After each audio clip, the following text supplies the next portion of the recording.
Hi there, Ruairi O'Donnell here at the Pharma Reuters event in Barcelona, here to have a chat around EU HTA regulation, and I'm joined by Diana Sinkevich. Diana, would you like to introduce yourself? Sure. I'm Diana Sinkevich. I'm the VP of Access and HUR at Chiesi Rare Diseases.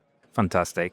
Thanks so much for joining us, Diana. It's obviously an eventful year in HTA circles in Europe with the implementation of the joint clinical assessment, joint scientific consultation. So a big change in how medicines are coming to access patients in Europe.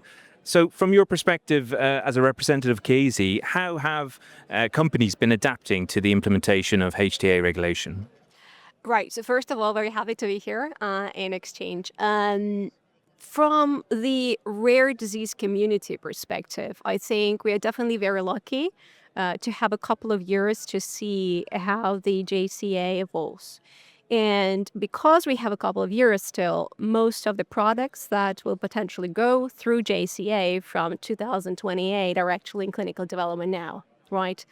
Which is a problem because probably there's very limited maneuver in adapting the design and the protocols of those trials. So will they be able to meet the JCA requirements? That remains to be seen. We hope so.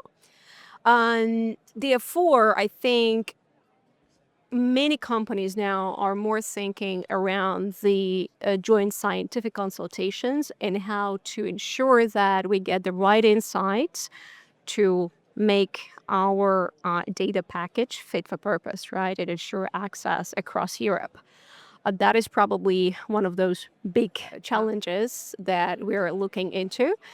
And of course, on the more practical side, we are all looking at what's going on in the oncology space. There was a lot of anxiousness, nervousness around the new process, and I think we as a community, both on the HTD side and the payer side and the HTA coordination group, pretty much agreed that we are learning as we're doing, and that of course brings a lot of challenges for all sides involved. Absolutely, a lot of challenges and hopefully forgiveness on all sides as the industry learns from it. And just drilling into rare disease medicines in particular, and I know that's obviously a particular focus for you. What specific challenges do you foresee for rare disease medicines? Obviously, they become implemented in 2028. But are there specific things that you think are characteristic of rare disease interventions that are particularly challenging for the HTA regulation? Absolutely. So, on top of my mind, I think I have two big challenges. The first one is all about comparative evidence, right? So, because rare diseases are so particular, and we are know about heterogeneous populations, we know about small populations, et cetera, it is very often difficult to come up with a randomized clinical trial, right? And when we do not have randomized clinical trial, what do we do? If you look through the guidances that were published on the evidence synthesis for indirect comparison, there is acknowledgement that there are some observational trials, there are single-arm trials, but methodologically speaking, I believe the current headspace of the HTA coordination group is quite dogmatic. And probably we would be faced with a lot of methodological challenges of how to come up with indirect comparisons that are robust enough in the face of the HTA coordination group. I think we've heard many times that, the coordination group was not so much interested in the context around the therapy and was very methodology oriented. But for rare diseases, unfortunately or fortunately, we do need to look a lot into the context and what we really have to deal with. So that is probably number one challenge for us. Number two challenge is probably the topic of the conflict of interest. Rare diseases has very few opinion leaders or experts, right? If we are launching into a new therapeutic area, probably we have a couple in the whole of Europe, right? And of course, they would be the ones engaged in the clinical trials, scientific committees, advisory boards, what's not. And then would they be able to uh, act as experts during the JCA? We don't know, right? Only as an exception. And that is definitely also a huge risk, because in that case, someone much less experienced would be supporting, reviewing the JCA reports and providing insights. And that is an issue. We see that as a very big issue. Yeah, yeah. And hopefully as the first maybe rare oncology indications come through the process in 2026, there will be some reports to learn from, and hopefully we'll get some answers for how some of those things are dealt with. But right now, there's still a lot of, I suppose, uncertainty. Thinking about your own organization, how has the HTA regulation changed your ways of working or processes? Is there any reflections or changes you've made to respond to this in terms of how you prepare for launch, how you develop your evidence? Right.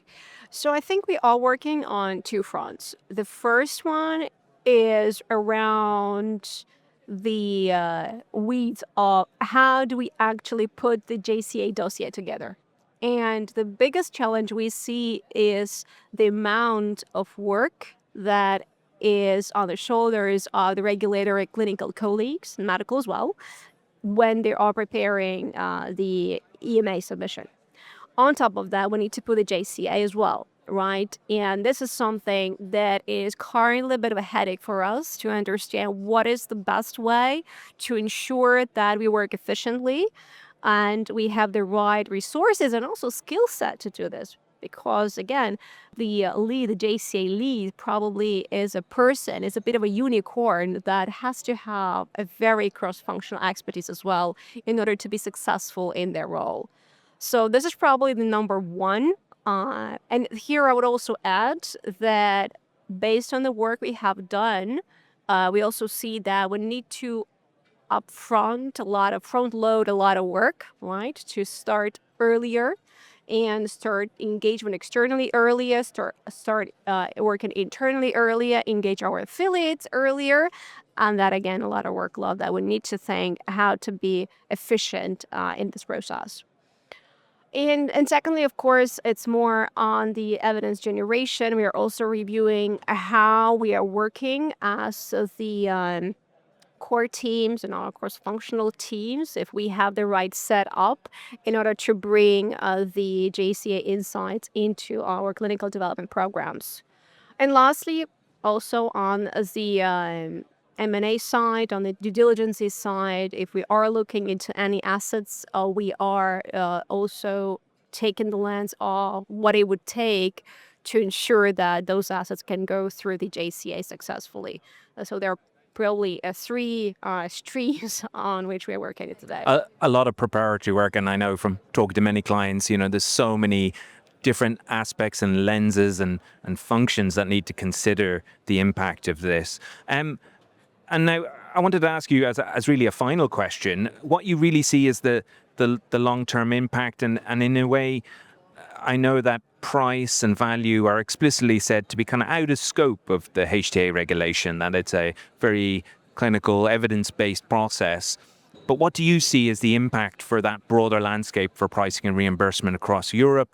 How do you think it will influence how new medicines and devices gain access to patients? So theoretically, in the short term, I would not expect to have an impact, right? The decision making on the price and reimbursement would be in the hands of the local authorities and based on the local economic data. Having said that, of course, the whole JCA process probably leads to more homogeneous European access situation, and the tone or the results of the JCR report, either positive or negative, would definitely have an impact down the line, right? And probably making the negotiations more difficult if the JCR report states that the data is not robust enough, right? So it is very difficult to speculate today, absolutely, but there probably would be some impact down the line. And longer term, who knows where this can go, actually, right? If we have single regulatory authority, we have single HTA authority, would there be a single pricing reimbursement authority in some way or form. We don't know. Yeah. Well, I think the recent Critical Medicines Act had, I suppose, that inside it, this provision for joint procurement and starting to build a framework for how countries can come together and request joint procurement. I think it's a bit of a flag or a signal to where there is definitely a political intention or will to go that direction. How feasible it is, we all kind of can only speculate, but I think maybe the geopolitical situation has maybe accelerated some of those initiatives, in my view. I don't know if you've any thoughts on that. There are a lot of conversations, right? Joint procurement. There are a lot of conversations around some form of EU level list price. They're all have been around for quite some time. Never really been realized, but because of the situation geopolitically we are in, we probably would see some interesting developments very soon. I think it's important to note that we always have to have patience on top of our mind, and whatever solution we are facing, we need to ensure that we get access for them, while, of course, not forgetting that we need to ensure that Europe stays competitive and our business can thrive, because otherwise, of course, we cannot bring innovations to our patients. Yeah. Yeah. No, thank you, Diana. Lovely point to end on. So thank you very much. I hope you enjoy the rest of the conference. Thank you so very much.